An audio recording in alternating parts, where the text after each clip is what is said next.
Great. Thank you, Nick. Thank you for hosting this forum, BenitoLink. I'm Kollin Kosmicki. I'm running for supervisor. I was the freelance editor for 10 years. I've been a career journalist since the early 2000s. And I was kind of the guy that was always holding public officials accountable. I live in the San Juan area. I'm married with my wife, Cecilia. I have a 12-year-old son. And I am running for supervisor because I want to do good things for this community that I love. And I feel like I'm at the right point in my life. I have a great base of knowledge about county government, and I have a lot of ideas to get the job done. Nick, thanks for the invitation to be here today. I want to tell you a little bit about my biography. I'm a two-term elected water district director, and I'm a Vietnam vet. I was recognized in 2019 by the State Assembly for protecting the environment. I received the Philanthropy Award in 2019 at the Community Foundation event. I'm an advocate for public education. I was on the founding staff at Anzar High School. I've also been an advocate for service for senior citizens. I chaired the County Aging Commission, and I'm currently on the Seniors Council for San Diego County. I've led and served on a variety of commissions and organizations in the 35 years that I've lived here. And I'm really looking forward to strengthening the local economy as we move forward. Thank you. And this is actually a BenitoLink survey question that we received from residents. Over the last 5 years, what have you done for the betterment of the county? Yeah, so like I mentioned earlier, my career has been a career of service. I went into journalism because I wanted to give back to my community. I wanted to do good things. I wanted to shed light on things that were going wrong in local government, and I wanted to tell positive stories. So I started I was freelance editor, I was Pinnacle editor, so I was serving the community in those ways. I started a local business, San Benito Live, that really was all about community and information as an information resource. And there was some reporting at the beginning, but I cut that out as far as original reporting when I decided to run for supervisor, at least as far as politics goes. I also, when the pandemic hit, with the mayor of San Juan, I co-launched a food distribution because that was lacking in San Juan Bautista. And I've just generally been active in the community events and so on. Well, it's kind of hard to sort of narrow it down. For the last 35 years, I've been involved in a variety of issues and cases. Most recently, I've been working with the San Juan Rotary to expand internet access in San Juan Bautista to kids to students who don't have it. 20% of our kids in our district, according to our superintendent, they don't have internet connection. And so we've been working on that. I've been serving on the San Benito County / Santa Cruz County Seniors Council, and the Seniors Council is the agency that oversees programs, federal and state programs for older adults, and all the money funnels for those programs funnels through there. So we're in charge of not just presenting the money, but also in making sure services are provided. I've been an elected water district director, like I said, for 8 years, and in that role has been challenging, and especially during the drought in the middle part of the 2013, and keeping the business afloat while conserving water at the same time. Okay, now question 2, Mr. Norton, you're going to answer this first. So this is also another survey question that we received from residents. What ideas do you have for economic recovery in the face of prolonged shelter-in-place conditions? Yeah, it's been hard with economic recovery. I mean, we all know that. We all know people who've lost their jobs. We all know. As a matter of fact, I have a family who've lost their jobs, and we're trying to recover in their life. And we all know businesses have closed. We all know people are worried about paying the rent and mortgage. And I think that makes this even more important that we concentrate on rebuilding the economy in San Diego County, and that we bring good paying jobs to San Diego County. The reality is that we don't have the resources in the county right now to be able to do all the infrastructure work that we need.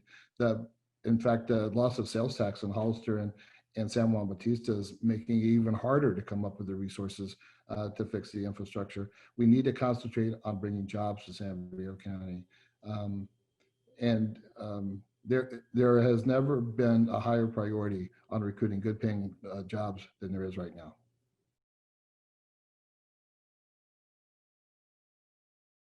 Yeah, so I've laid out a very specific economic development plan to create jobs. First of all, we have to focus on tourism. That's something that we just haven't done enough of in this beautiful county of ours with all these open spaces and amenities that we have, like Pinnacles National Park, the wineries, Fremont, Hollister Hills. I'm proposing that we brand San Benito County as home of Pinnacles National Park. Got to take that back away from Soledad. I'm also proposing that we strengthen our Economic Development Corporation investment and really attach job performance goals to that so that there are incentives for the EDC to go out there and get jobs here locally. And then I'll also say that we really need to focus on infill development, pushing our commercial and industrial development to the city of Hollister and around the city of Hollister. In the city, there are currently over 1,500 acres of industrial and commercial zoning available. We have to focus on that. Also, I'm a big proponent of broadband infrastructure, and I've proposed that we hire an incentive-based grant writer so that we can go out and get those dollars for broadband infrastructure. And we also have to make sure that Gavilan College gets built. Mr. Kosmicki, you have voiced opposition against the nodes and the Strada Verde project, which are considered revenue producers. What answers do you have for increasing revenue if the county doesn't move forward with those projects? Yeah, so like I just mentioned, I'm a strong supporter of the EDC, Economic Development Corporation, which their job is to go out and recruit new companies to come to the area. And we really, again, we can't be in this mindset. We have a sprawl mindset around here, and we got to get out of that. If we really want to maintain the rural character and the beauty of San Benito County, we can't go building. There are actually 16 nodes throughout the entire rural areas of the county, pretty much every major intersection of the county. That is by definition sprawl. And I don't think most residents realize that. So the 4 were just the beginning. I was against it because that's a lot of commercial development for 101 there. And it really would have created a lot of problems with services and infrastructure. As far as Strada Verde, hopefully you'll have another question on that, but there are a lot of red flags with Strada Verde. It starts with they're going to be able to forego an environmental impact, a full environmental impact review. There's traffic issues. They're not paying enough in traffic fees. And the job numbers, frankly, are arbitrary and pulled out of thin air. And they haven't rebutted that to any extent. And I've been pointing this out for months.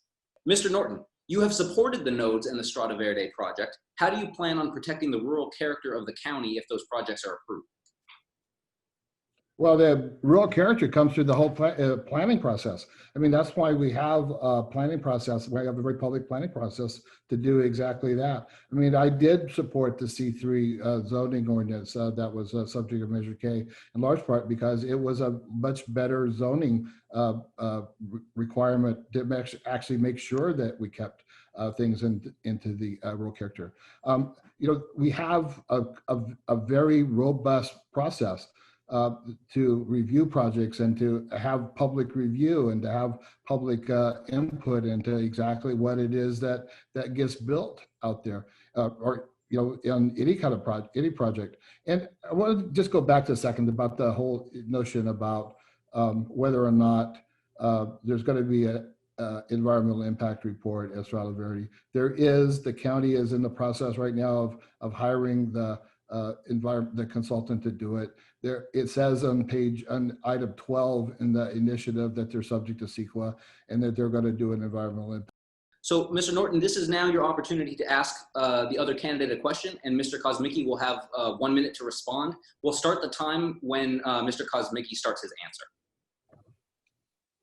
All right. So Kollin, I read your thing about tourism, and I fail to see anything that we're not already doing. We have plenty of tourism organizations that work on tourism between the Chamber of Commerce Tourism Bureau, Pinnacles Partnership, the San Juan Committee, the EDC. There's plenty of tourism work on the tourism already. I fail to see actually how, maybe you can explain to me how just one more agency would actually do anything that we haven't already done. And there's been a lot of work. I know a lot of people have been working for years to come up with tourism. And I grew up in Santa Cruz, and so I know tourism fairly well. I worked at the boardwalk, and just about all my friends work there.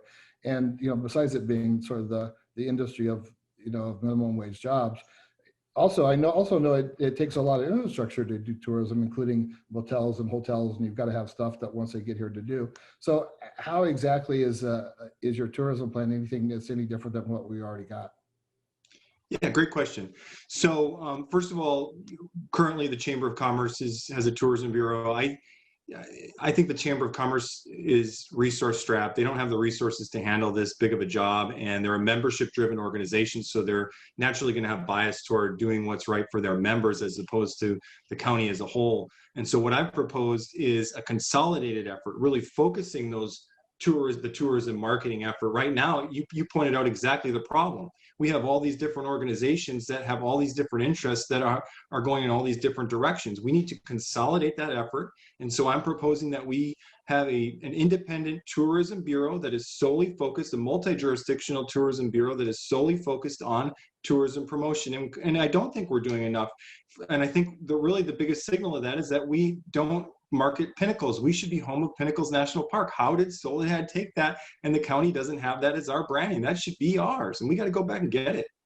Okay, Mr. Kosmicki, now it's your turn. You may now ask one question of Mr. Norton. Mr. Norton has 1 minute to respond, and we'll start the timer when you start your response, Mr. Norton. Great. Yeah. First of all, Wayne, I appreciate everything.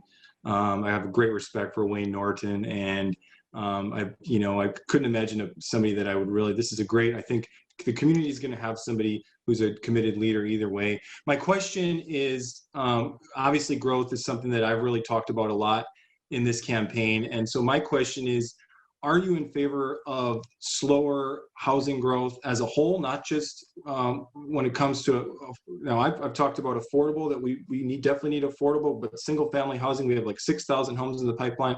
Would you favor slower housing growth as a whole and some sort of a cap that is legal under SB 330? It's my time, Nick.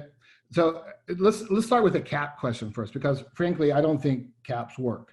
If we remember back into the mid teens around here when we had, or the late 90s and into the mid teens, when we had zeros. We don't want to go back to a place where we have moratoriums. We had no jobs. We lost businesses. We don't want to go back there. And I don't think that, I think the state's made it pretty clear that they're not going to allow us to have caps. I mean, they've told Hollister that he couldn't, and whether or not the state, whether or not the county, unincorporated county, falls under the same restrictions, to me, it's kind of like arguing about whether we rearrange the deck chairs on the Titanic before or after we hit the iceberg. Frankly, the state's going to insist that we build housing. The state's not going to let us get out of the requirements to build housing. And so we have to do it smartly. We have to do it in a way that protects our local control and protects our right to, protects the environmental controls that we need as we build it. Thank you very much. I appreciate it. First of all, SB 330 very clearly says that San Benito County is not on the list of affected counties for a growth cap. So I'm going to pursue that. That's going to be the first thing I propose on day one. And so I am running again because it's time for fundamental change in local politics. We got to get rid of this good old boy network around here. We got to bring the decisions back to the people and actually represent the people who we are elected to represent. So whether or not the county is going to, or the state's going to enforce growth control, that's a whole nother issue. We could probably do a whole segment on that. But I think the best way to determine who's going to represent, who's going to do what you need to do, is to look at what they've already done. I have a record, just since the COVID pandemic started, I have negotiated a project labor agreement between the building council and Strada Verde. I have written a successful grant to expand Wi-Fi. Thank you both so much for participating. This is great. This is a new format for all of us. I am not a broadcast journalist, but thank you for participating in this. And yeah, we'll see you in the community. Best of luck. Thank you. Thanks, Nick.